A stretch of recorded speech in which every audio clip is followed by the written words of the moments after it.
वो भी एक आम सी औरत होती है जिसके सारे काम टाइम पे हो जाते हैं। फ़र्क सिर्फ इतना होता है कि उसको टाइम को मैनेज करना आता है, कि उससे पता होता है कि मैंने अपने टाइम को किस तरीके से चलना है कि मेरे सारे काम अपने वक्त पे हो जाए और ज़्यादा से ज़्यादा जो टाइम है वो मेरा बचत हो जाए।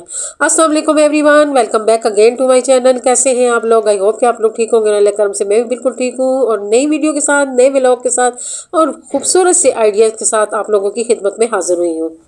आज आवाज़ मेरी चेंज है क्योंकि बहुत ज़बरदस्त मुझ पे वायरल अटैक हो गया है और नज़ला ज़ुकाम खांसी बुखार, बहुत तबीयत ख़राब है। लेकिन ये है कि मैंने कहा आप लोग मेरी वीडियो का वेट कर रहे होंगे, तो वीडियो तो मेरी तैयार थी, सिर्फ वॉइस ओवर रहता था। तो मैंने कहा आप लोग मेरी आवाज़ को आज बर्दाश्त करें, क्योंकि आज आवाज़ मेरी जो है ना बहुत ख़राब है। और मेरे लिए दुआ करें कि मुझे अल्लाह जो है ना सेहत तंदुरुस्ती दे, क्योंकि इन दिनों मैं जो बीमारी है वो अफोर्ड नहीं कर सकती हूँ, क्योंकि ईद का मौका आ रहा है और घर की बहुत सी क्लीनिंग रहती है और डेकोरेशन रहती है, जिसके लिए मुझे जो है ना ठीक रहना यही बेहतर है। ये सहरी का टाइम है, रात को जो बर्तन धोए थे उनको मैंने कहा पहले संभाल लूँ। मैं सिंपल सी जो है ना सहरी बनाती हूँ। सहरी में इतना ख़ास हमारे घर में तो जो है ना कुछ चीज़ नहीं बनती है। पराठे बना लेती हूँ, चाय बना लेती हूँ। मैं चाय के साथ पराठा खाती हूँ, वो भी इतने शौक से नहीं खाती हूँ। लेकिन ये एक एक शर्त पूरी करनी होती है कि सहरी करनी है, और साथ ये भी होता है कि दिन को रोज़ा रखूँगी तो कैसे रखूँगी। तो इसी वजह से ये होता है कि जब मैं सो के उठती हूँ सहरी के बाद, तो उसके बाद मुझे सख्त भूख लगी होती है। और अफ्तारी में भी यही होता है कि जो चीज़ मैंने पहले खा ली बस खा ली, फिर उसके बाद मैंने मुंह में कुछ भी नहीं डालना है ईशा की नमाज तक। बस मैं फिर ऐसे ही सो जाती हूँ, जिसकी वजह से रमज़ान के जो एंड रमज़ान के जो दिन होते हैं उसमें मुझे वीकनेस हो जाती है और मैं अक्सर बीमार हो जाती हूँ। फिर या तो मुझे बुखार हो जाता है या कोई और मसला हो जाता है। असल मसला ये है कि मेरा खाने पीने को दिल नहीं करता है। जब बहुत सारे बंदे हो ना तो फिर तो बंदे का दिल करता है सारे मिल बैठ के खा लेते हैं। मैं और जहीद होते हैं तो बस इतने ख़ास जो होता है दिल नहीं करता है कि क्या खाऊं और क्या ना खाऊं। वैसे शादी से पहले जो हम लोग घर में अम्मी होती थी, मैं होती थी, बहन होती थी और साथ जो है ना भाई भी होता था, तो हम सब मिल के जो है ना अफ्तारी बनाते थे और सहरी भी होती। सहरी में जो मैं और बहन होते थे वो तो बड़े अशाश विशाश होते थे। वैसे जो भाई मेरा होता था उसका मूड सा ख़राब होता था वो जो है ना उसका बिल्कुल भी बातें करने को दिल नहीं कर रहा होता। लेकिन मैं और मेरी सिस्टर जो होते थे हम लोग पहले सहरी करते थे, उसके बाद हम पूरे घर के, मैं बर्तन धोती थी और वो जो है ना क्लीनिंग करती थी पूरे घर की, और उसके बाद हम लोग सिपारा पढ़ के और सो जाते थे। और फिर हम दिन को लेट उठते थे और अम्मी जो होती थी वो इतना शोर डालती थी कि जल्दी उठो, इस रोज़े का क्या मतलब है कि तुम लोग सो के गुजार रहे हो। अम्मी की ऐसी आवाज़ें आती रहती थी और हम लोग ढीठ बन के जो है ना सोए रहते थे। तो अक्सर ऐसी बातें याद आती हैं। फिर जो टाइम होता है वो गुजर जाता है ना, तो फिर उसके बाद वो टाइम वापस नहीं आता है। इसलिए जो टाइम गुजर रहा है वो अच्छा गुजर रहा है, उसी पे खुश हुआ करें। मुस्तकबिल के बारे में सोच सोच के अपने जो टाइम गुजर रहा है उसको ना ख़राब किया करें, क्योंकि आने वाला जो कल है ना वो इंशाल्लाह बेहतर होगा आज से। इसलिए उसकी टेंशन कभी भी न लें।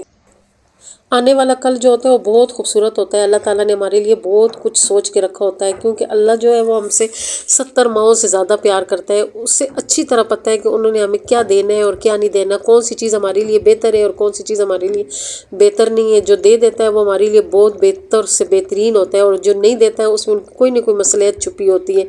इसलिए जो है ना जो चीज़ अल्लाह ने अता की है उस पर खुश रहा करें, जो नहीं दी है उस पर गम ना किया करें। हाँ, दुआ ज़रूर किया करें, दुआ खुले दिल से किया करें।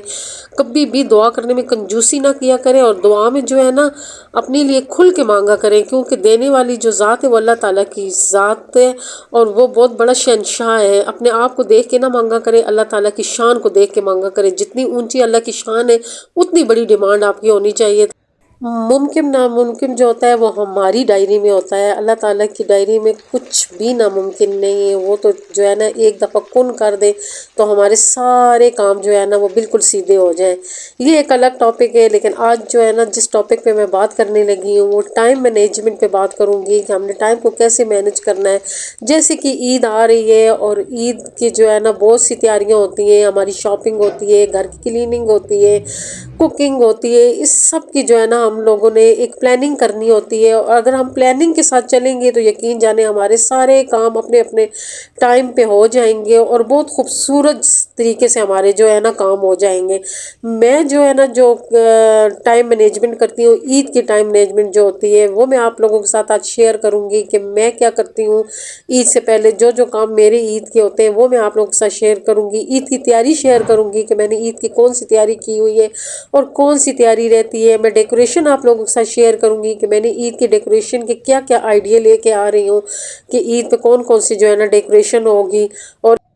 और बिल्कुल सस्ती डेकोरेशन आप लोगों के साथ शेयर करूंगी जो हर जो है ना फैमिली अपने घर में आसानी से कर सकती है। बहुत एक्सपेंसिव चीज़ें आप लोगों के साथ नहीं शेयर करूंगी कि ये लेके आए वो लेके आए। घर की बनी हुई चीज़ें आप लोगों के साथ शेयर करूंगी।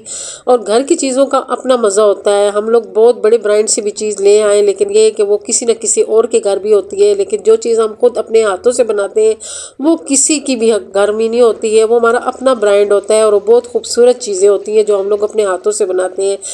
ईद डेकोरेशन अब की बात नहीं है, ये ज़मानों से चलती आ रही हैं। अगर हम लोग अपने बचपन में जाएं तो हमारी जो माएँ होती थी वो बेडशीटें लेती थी, उन पे एम्ब्रॉयडरी करती होती थी और फिर उनको पेटियों में रख देती होती। जब ईद आती होती थी ईद पे वो वाली बेडशीटें निकाल के बेडों पे डालती होती थी। और मुझे अच्छी तरह याद है जब मैं छोटी होती थी तो मेरी बाजी जो होती थी वो रमज़ान के जो आखिरी 10 दिन रहते थे उसमें घर की वाइट वॉश करती होती थी और ईद वाले दिन वही पेटी में से बेडशीटें निकाल के बिछाती थी और अगरबत्तियाँ लगा के अपने घर को जो है ना खुशबू से महका देती थी। और ये हमारे घर की बात नहीं होती थी, ये हमारे पूरे मोहल्ले में यही होता था कि हर घर से ऐसी खुशबू आ रही होती थी। और हम लोग छोटे छोटे होते थे और हमारे जो ईद के कपड़े आए होते थे हम रात को उठ उठ के अपनी ईद के कपड़े देखते होते थे। और ईद की रात हम लोग जो है ना वो मेहंदियाँ हाथों पे लगा के सो जाते थे और रात को उठ उठ के देखते थे कि कलर आया है कि नहीं आया है। और सुबह उठ के अपनी मेहंदी को और अपनी चूड़ियों को देख के इतने खुश होते थे। और आजकल के बच्चे इतनी सहूलतें होने के बावजूद भी खुश नहीं होते, उनके गिले ही नहीं ख़त्म होते। वो कहते हैं ये चीज़ है ये नहीं है, वो चीज़ है ये नहीं है। आजकल के बच्चों को तो खुश करना दुनिया का मुश्किल तरीन काम हो गया है। तो अब आते हैं अपने टॉपिक पे। ये तो कुछ यादें थी बचपन की जो मैंने कहा आप लोग के साथ शेयर कर लूँ। और इस वक्त जो भी मेरी वीडियो देख रहा होगा तो सबके जहनों में अपने बचपन की यादें घूम रही होंगी। देखा मैंने आपको बचपन में ले गई हूँ और कितनी खूबसूरत यादों में आप लोगों को ले गई हूँ।